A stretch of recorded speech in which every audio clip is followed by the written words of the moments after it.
Ուշադրություն. 2026 թվականի մայիսի 15-ից արգելվեց Ֆրանսիայում օգտագործել CBD նյութը, այն է կանաբիդիոլը, որը ստացվում էր կանեփից և ուներ հանգստացուցիչ հատկություն։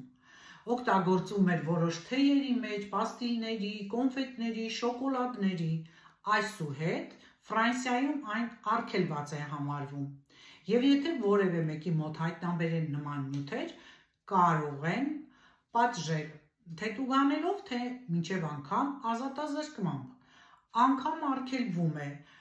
օդային կամ ցամաքային ճանապարհով այն հանել Ֆրանսիայից,